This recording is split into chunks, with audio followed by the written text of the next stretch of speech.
What's going on, ladies and gentlemen? Welcome back to the Fringe. I kind of said on last night's live stream, I didn't think there was too much to talk about over the weekend, being that it's the last long weekend of the season. However, I had to put this video out, and I know it's going to get a lot of blowback. I know people aren't going to be happy with this because for myself, I stand behind Danielle Smith, or at least currently stand behind Danielle Smith to a certain degree. I'm kind of questioning what's going on here when it comes to her newest announcement. I'm going to get into that in a second. But one of the things I clarified on a video with Danielle earlier this week is that I can't let I have to be unbiased when it comes to reporting on the news. I do have a concern here that we're going to talk about in today's article. Let's just shift straight over to it. This is coming from the Clown Broadcasting Corporation that are now cheering for what is essentially being proposed by Danielle Smith's party as digital ID. Now, while some people are saying, hey, you know what, and I will play devil's advocate, when they're talking about our healthcare cards, and Danielle brought this up in a press conference, there are times when your healthcare card is all flimsy, it's laminated, you can self-laminate. These cards are completely destroyed. I personally have memorized my healthcare number, so I haven't had a card for years because I know my number off by heart. So, I understand people's frustrations when it comes to keeping these cards. I think maybe what they should be doing is something similar to our driver's licenses, where they just give us a harder plastic card, similar to like a debit card or something. But what is being proposed now comes with many issues, many stipulations. And I'm going to clarify because some people say, well, what's the problem with digital ID? What's the problem with installing, a newer way of doing things, given that, technology is taking over and whatnot? I'm going to read this article, and then I'm going to get to an important question that one of my colleagues asked this morning. That's partly the reason I filmed this video. So as the article states, Alberta is set to replace flimsy paper health cards with new Alberta Wallet app. Paper health cards are still usable for the foreseeable future, which is good. A part of the problem, and I can already tell you from having our phone hacked and ported over without our consent in the last couple weeks, as well as the attack on our personal bank accounts, I can tell you right now, the more digital information you have out there, the worse. So while some people see digital stuff as a convenience,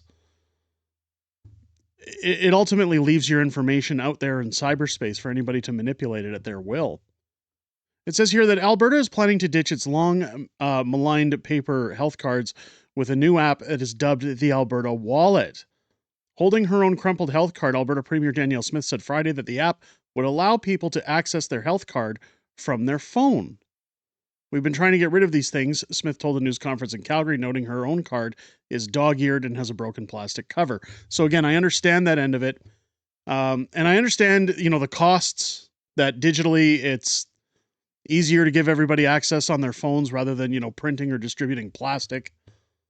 At least that's the argument I think is going to be pushed forward. It says here that the announcement answers the public's long-standing calls for the government to do away with the flimsy, easily damaged paper health cards. Manitoba rolled out plastic cards in January after years of paper cards. So again, better idea. The move left Alberta as the only province still using paper cards. Smith cited issues with Alberta's current cards, saying patients' information at one hospital may not be automatically available at another. That would no longer be a problem with the app, she said. Now that's where it starts to get into territory that people are saying this is digital ID. And I'm going to get into that. A durable plastic card integrating the healthcare card with an Alberta's driver's license will be introduced next year, Smith said.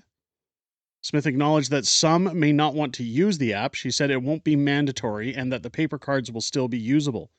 Technology Minister Nate Glubish, speaking alongside Danielle Smith, said that the app will protect users' private information using high-tech encryption software. Doesn't that sound wonderful? Hey, trust us. We're the government. You're in control of how you use this, he says, noting that the government can't see how people use the app. It's just a way for Albertans to prove they are insured. He said, adding birth and marriage certificates, diplomas, and other documents will likely be available to upload on the app in the future. That right there in those 3 lines is the problem with what's being presented here, which has many people saying, well, Fringe, they're just talking about making it easier to carry your health information or to port your information over from hospital to hospital. I want to take a look. I know a lot of people get mad when we ask about this, but I've asked Grok, what do you see wrong? Well, let's make that different for you guys so you guys can see the whole screen. That doesn't work either. Let's bring it in. I asked Grok, explain to me the reasons that people are scared of governments introducing digital ID.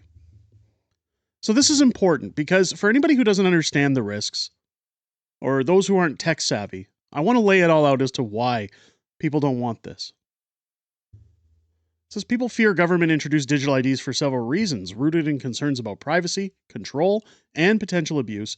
Here's a breakdown of the main reasons. One is privacy erosion.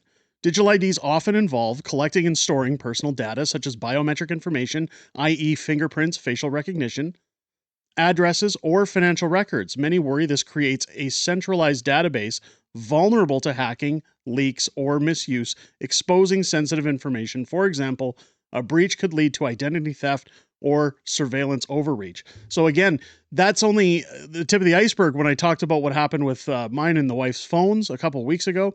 And once again, we didn't answer any text messages. We didn't answer any calls.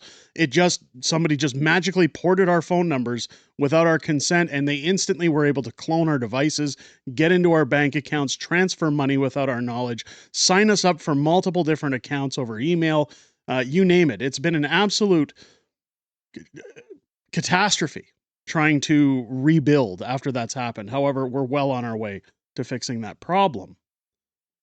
But I can see where people, once your information's out there, it's vulnerable. And whether the government says it's heavily encrypted or not, there are those out there that are smarter than those who are employed by the government. Government surveillance is another issue. A digital ID system could enable governments to track individuals' activities, transactions, or movements in real time, especially if linked to services like banking, healthcare, or travel. Critics fear this could lead to a surveillance state where citizens are constantly monitored, stifling free expression or dissent. When you think back to the Freedom Convoy and the freezing of bank accounts, if all of your information is kept digitally, if they can track who's donated, who's doing what, who's buying certain products, who's going out when we told them not to. I'm not saying that Danielle Smith is going to do this. But one important thing to remember, folks, is once this is introduced, once this is made law, Danielle Smith is not always going to be the Premier of Alberta. Other governments take control at some point. Other people come in who may not have the best interests at heart. So while people probably think this video is crapping all over Danielle Smith, it's asking the question, how much power is too much power? Who can we trust with our information? Because while some people may support Danielle Smith, eventually somebody else comes to take her place. And what are they going to do with our information? A loss of autonomy is a concern. Some see digital IDs as a tool for governments to exert greater control over individuals. And again, when you think back to the pandemic, this is the biggest problem. For instance, IDs could be tied to social credit systems like China, where behavior dictates access to services. People fear losing freedom if governments can deactivate or restrict IDs based on compliance. So again, let's paint a picture here. Danielle Smith is no longer premier. Let's say, catastrophically, Naheed Nenshit becomes the premier of Alberta. All of a sudden, we undergo another pandemic. Now, do you remember his comments during the pandemic when people were protesting the lockdowns and Naheed Nenshit said, hey, people in Calgary protesting this are white nationalists. They don't deserve to eat. What do you think a guy like that's going to do with your medical information that's transferring between hospitals if you don't jump on board with what they're mandating? If you don't agree with what they're mandating, do you think they're going to give you access to health services? Do you remember when celebrities were being filmed saying, like Jimmy Kimmel, that you should not have access to hospitals if you don't follow in line with the rest of the sheep? This is the problem that we're going to incur. Again, not saying Danielle would do this, but open your minds beyond Danielle Smith and say, what happens in 10 years, 20 years? If the government has access to this information and we endure something similar to the COOF. Data misuse or abuse. There's skepticism about governments handling data responsibly. Historical examples of state overreach, such as mass surveillance programs revealed by Edward Snowden, fuel distrust. People worry digital IDs could be used to discriminate, target minorities, or suppress political opponents. Exclusion of inequality. Digital IDs often require access to technology, which could exclude those without smartphones, internet, or tech literacy. Example, rural populations, the elderly, or low-income groups. If IDs become mandatory, which again, Danielle has said it's not, but if they became mandatory for services like banking or voting, it could marginalize vulnerable communities. And it is, in fact, a slippery slope to authoritarianism. Critics argue that digital IDs could pave the way for broader control mechanisms like centralized digital currencies or mandatory health passports. Again, Pierre Poilievre had stated a couple of years ago that he was on board with digital currency because more people were trading in Bitcoin and I believe it's called Ethereum. Again, you'll have to forgive me if I'm wrong on that. I don't really follow the Bitcoin stuff. It says, once infrastructure is in place, governments could expand its scope, limiting freedoms under the guise of security or public good. Again, compare it to the pandemic. Lack of transparency. Many fear governments won't be open about how digital ID systems are implemented, who controls the data, or how it's shared. Example, with private companies or foreign entities. Without clear safeguards, trust erodes. And that, again, is the biggest thing. We go back to the article, and this is where I said the last 3 lines. It's just a way for Albertans to prove they are insured, he said. Adding birth and marriage certificates, diplomas, and other documents will likely be available to upload on the app. But they said here,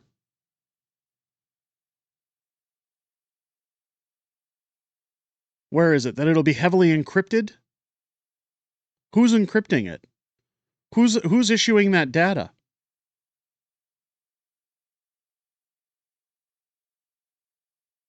It's problematic at best.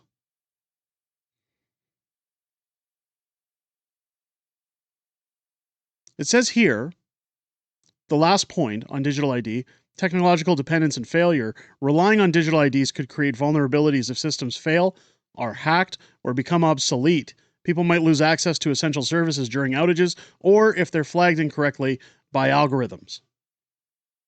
I can tell you I know all about that, working with YouTube, to be improperly flagged and how that operates. It says these concerns often stem from distrust in institutions amplified by historical abuses of power or recent controversies like jab passports. On the flip side, proponents argue digital IDs can streamline services, enhance security, and reduce fraud, but skeptics prioritize the risks over potential beliefs. So what it's essentially saying is the biggest issue when it comes to digital IDs are just because you can do something doesn't mean you should. Once you open that Pandora's box, it becomes a new way of life, and you can't really put it back inside the box. Part of the problem that I'm asking myself, and again, one of my colleagues brought to my attention this morning, when I was mulling over what happened yesterday in Danielle's announcement, because while we did do a live stream last night and I did not bring it up, again, I wanted time to digest what Danielle had spoke about, what she was proposing. But one important question from my colleague was, why is Danielle Smith holding Alberta Next panels to ask about a private police force, an Alberta pension plan, sovereignty within Alberta, but she's not asking Albertans what they think about digital ID? That is scary. And while, again, I will try to play devil's advocate and say, while I don't believe Danielle would abuse what she's talking about here, that doesn't stop those who replace her from potentially doing things with that information, tying more obligations to those apps. I mean, they're calling it an Alberta wallet. The term wallet to me defines currency. And if we start moving into a social credit system, as laid out by the problematic issues by Grok, the big question is, for you, the viewer, are you happy with Danielle's announcement? And do you believe that this will be legitimate and it's just nothing more than replacing paper cards? Or do you believe that this possesses more potential to harm people moving forward or restrict? Let me know your thoughts down below, because honestly, I'm going to admit it, folks. I'm kind of torn here. I understand people's needs for convenience, we'll say, but at the same time, I am 110% against a digital ID. Let me know what you guys think down below. If it's your first time here, I hope this video earned your subscription. Please make sure to leave a thumbs up or a comment down below. Anytime we discuss these things, they heavily get censored. Comments being the number one thing. They've been getting removed by YouTube lately, so please make sure to leave a comment down below. It helps push this video past the digital censorship of YouTube to tell people, hey, this information is worth taking note of. Join me live here on the channel, both Wednesday and Fridays, for Unhinged Fringe on Wednesdays, Friday Night Fringe on Fridays, where I'm joined by a plethora of new co-hosts, as well as Mrs. Fringe on Fridays. So we talk about everything that happened this week in politics, everything we know coming up in the week ahead, as well as your Q&A within the greatest YouTube community on the platform. I look forward to chatting with you guys outside of making these videos. I most importantly look forward to chatting with you this week, starting at 6 p.m. Pacific, 8 p.m. Central, every Wednesday and Friday here on the channel. With that said, ladies and gentlemen, I hope you enjoyed this video. I hope you have a great rest of your day. I'll catch you on the next one.